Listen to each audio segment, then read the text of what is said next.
Hi, welcome to this video. Today we are going to understand some technical specifications that should be considered when dealing with electrical works and a basic estimation of electrical materials from electrical plants. Specification and estimation are very important as they make the whole design process much more efficient and play a key role in project fulfillment. We will base what we're going to discuss today chiefly from Max Pahardy's two books, The Specification and Contract and the Electrical Layout and Estimate. Other references will be posted at the end of this video. But before we proceed, let me introduce myself and my groupmates. This is Nino Roberto Arca, Ed Marcos Studio, and yours truly, Giselle May Apas, who are here to guide you on this topic. So ano pang hinihintay natin? Tara! Sabay-sabay tayong matuto.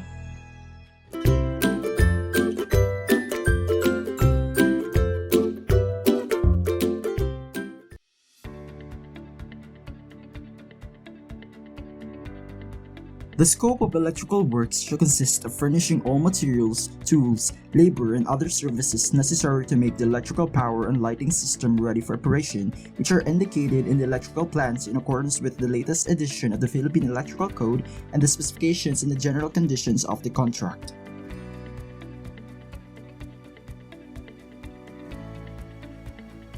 The following are construction requirements. Number 1. Furnishing and installation of underground service entrance, conduits and conductors, and all items required by local utility power companies' policy, rules, and regulations. Number 2. Furnishing and installation of panel boards at location indicated on the plan and electrical riser layout, including all accessories required. Number 3. Furnishing and installation of feeder and branch circuit conductors with the necessary conducts approved type of fittings and devices as indicated in the electrical plans. Number 4. Furnishing and installation of all types of utilization devices, outlets, and wall switches with properly installed cover plate. And lastly, number 5. Furnishing of all lighting fixtures, conduits, including service entrance duct, terminal cabinet, and utility boxes. Take note of these. The installation and equipment shall follow good engineering practices and must comply with the requirements laid down in the following document, which are mandatory and modified only by specific agreement. Local government regulations and supplier specifications shall be followed too if there are any. All the materials to install shall be unused, brand new, and shall follow the standards of the Underwriters Laboratories Incorporated. Only skilled workmen using proper tools and equipment shall be employed during the entire course of installation work. All workmanship shall be of the best practices of the trade involved.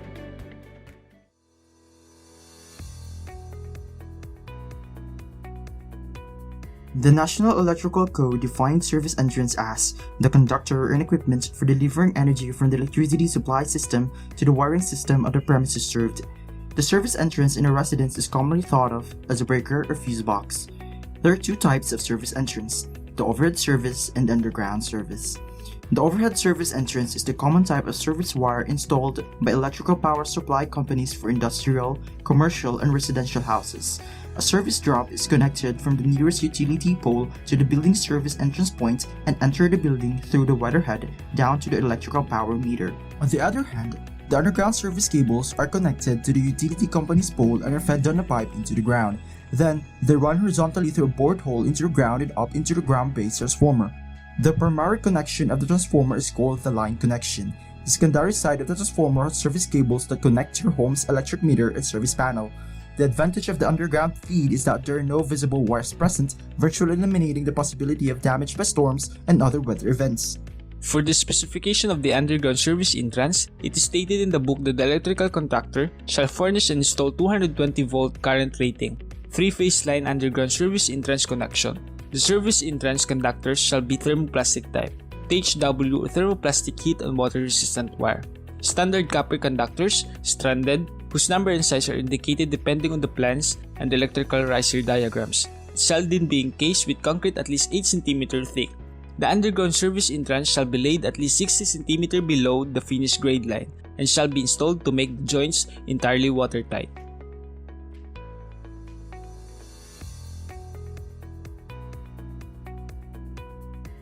The contractor shall furnish and install a concrete pedestal pole size 30 cm by 30 cm by 5.50 meter in the location shown in the plan and the electrical diagram, including line accessories and hardware in accordance with the local power company's standards.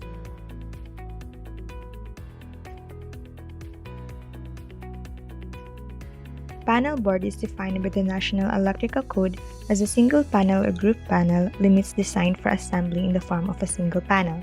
It is simply the box wherein the protective devices are grouped from which they are fed. The contractor shall furnish and install the necessary panel boards multi-breaker type, including the breakers as indicated in the drawings.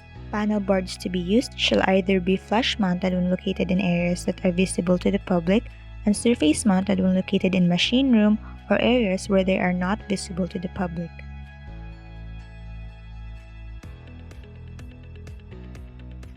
Conduit pipe is the most common electrical raceways used in all types of construction.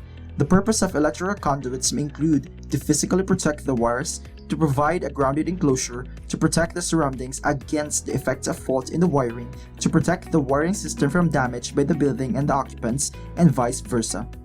The illustration shows the standard size of conduit for installation of wire cable.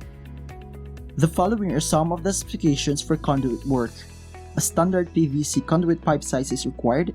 Conduit run shall be concealed in drop ceiling and or embedded in concrete structure where concealment is not possible. No conduit of less than 15 mm normal diameter shall be installed. 2 or more conduits shall not be installed in lieu of a larger size. When not shown on the plans, conduit sizes shall correspond to the conduit sizes on tables of the Philippine Electrical Code latest edition.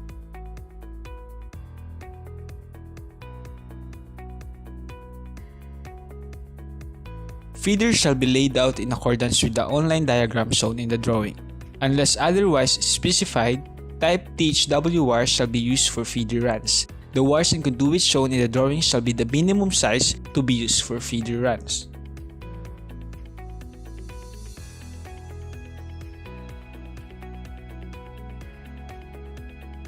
Wiring for O systems shall be type THW or TW conductors using plastic conduit pipes. Other types of conductors shall be as indicated in the drawings. All conduit and conduit fittings shall be PVC, and the minimum size of conduit to be used shall be 13 mm diameter.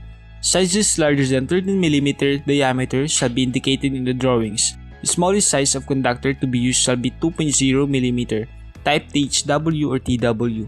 TW wires shall be indicated in the drawings. When not shown on the plans, conduit sizes shall correspond to the conduit sizes as prescribed in the Philippine Electrical Code table for size of conduit pipes.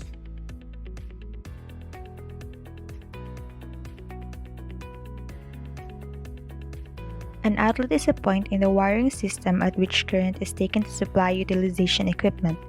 In a simple term, an outlet is any point that supplies an electric load. Different kinds of outlet includes convenience outlet or attachment cap, lighting outlet, and receptacles outlet. All boxes for outlets and switches shall be PVC or galvanized iron approved products of reputable manufacturers. Enamel coating used in replace of zinc coating shall not be permitted.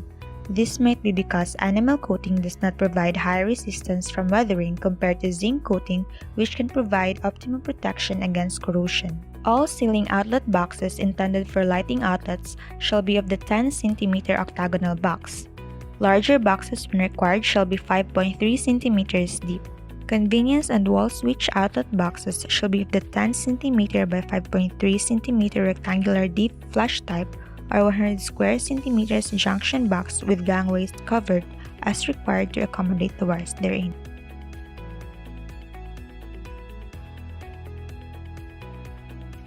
Wall switches intended to control lights on the 230 volt system shall be rated 15 amperes, 250 volts.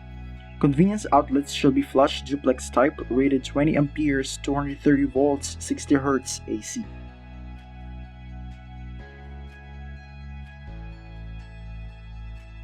The National Electrical Code defines ground as zero voltage. The purpose of grounding the circuit is to fix permanently a zero voltage point in the system. The grounding line of a circuit should not be broken nor fused to maintain a solid and uninterrupted connection to the ground. An established ground automatically becomes the reference for all voltage in the system. Grounding could be accomplished by connecting to a buried cold water main, connecting to a ground rod, connecting to a buried ground plate. Some of the specifications are: grounding, in general, shall conform to the provisions of the National Electrical Code and as recommended by the equipment manufacturer. All enclosures for electrical equipment regardless of voltage shall be grounded, including metal frames of switchboard, motors, generators, and steel poles. Each shall be grounded in a separate grounding system. Grounding cables shall be bare, copper of suitable size and of approved type. Ground rods shall be copper-clad steel with diameter of 16 mm and length of 2.0 meter.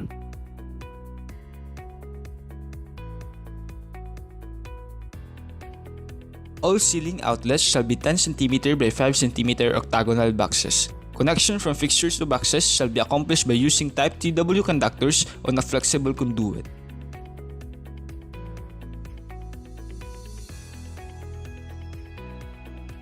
All lighting fixtures shall be furnished and shall be as shown on the drawings or specified on the schedule of lighting fixtures. For other details, as to types and model, consult the architect or the engineer.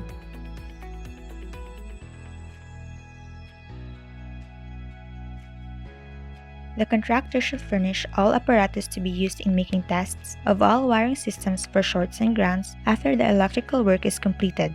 The contractor guarantees all work installed under the contract to be free from all defects for a period of 1 year after acceptance of the works. And if there are any defects that have developed in his work due to poor workmanship, the contractor is the one who is responsible to repair it at his own expense.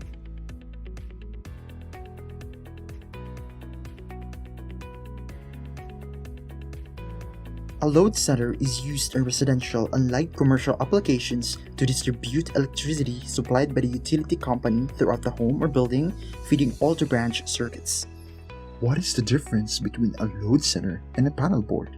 A load center provides similar functionality in a power distribution system as a switchboard and a panel board. As far as UL and the NEC standard are concerned, there is no difference between a panel board and a load center. But in North America, the electrical industry refers to smaller, lower-cost panel boards sold primarily in residential applications as load centers.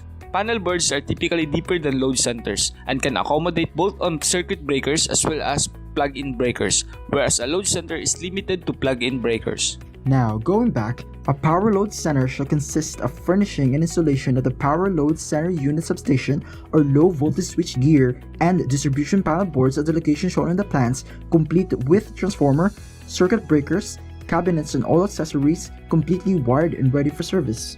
A power load center unit substation shall be totally metal enclosed, dead front, and shall consist of the coordinated component parts.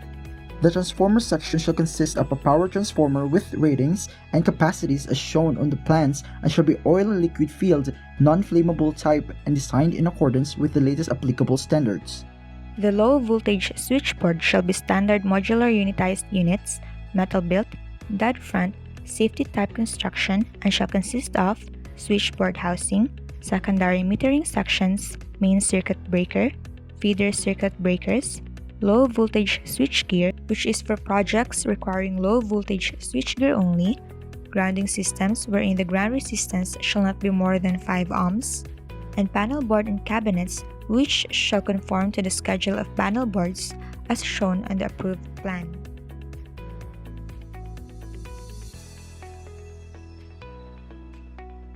The method of measurement shall either by set and pieces actually placed and installed as shown on the plans. Here's an example of a specification for electrical from a simple plan.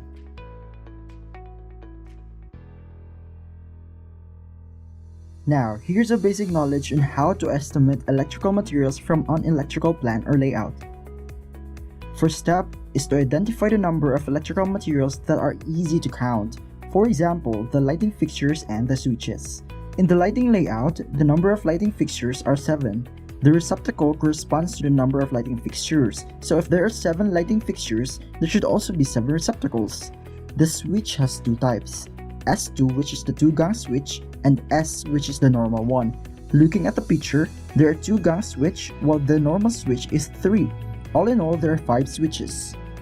For the power layout, there are 2 types, the weatherproof and duplex or normal. Counting the number, there are 5 normal and 2 weatherproof. Now there is 1 panel board, but we cannot simply put it in the list because we won't be given a whole panel board in hardware shops. That is why it is important to know what's inside the panel board, and it is shown in the single line diagram. From there, mention and specify the materials of the panel board on the list. Next step is to measure the conduit. By using the triangular scale, we are able to get the length of the conduit. Since the plan uses 1:50, use 1:50 scale. First, in the lighting circuit number 1, locate the panel board and from there, measure the distance to the first lighting fixture. For example, it is 1.6 meters. Now, assuming that the height of the building is 3 meters, the conduit will go down to the panel board. In the specification, it is stated that the mounting height of panel board shall be 1,800 millimeters from finished floor level to top portion of panel board. That means from ceiling, that is 1.2 meters. So we will add 1.2 meters to the previous measurement. That makes it 1.6 plus 1.2 meters equals 2.8 meters. There will be 5% allowance that should be added later. Now from light to switch, measured length is 1.5 meters. Then it will go down to the switch. See specification for mounting height of switch, that is mounting height of the switches shall be 1,250 millimeters above finished floor level. From ceiling, 3 minus 1,250 equals 1,750 millimeters. So add 1.75 meter to 1.5 meters equals 3.25 meters. Repeat this process to other wires until done. These are just estimates but won't go far from the real or exact measurements. Junction box also correspond to the number of lighting fixtures, so there should be 7. Sometimes 2 or 3 extra more are added so as not to fall short. One switch also is one utility box. Since there are 5 switches, there shall be 5 utility boxes. For the wires in number 1 line, there are 3 wires because there is ground. Getting the total of all the conduit, multiply it by 3. That will be the length of the wires needed in this plan or layout. The same process of computing the conduit will be done for the convenience outlet following its specification. It is important to know the size of wire and conduit in the schedule for convenience because it is different from lighting. To cut it short, here's an example of the basic summary of material estimate.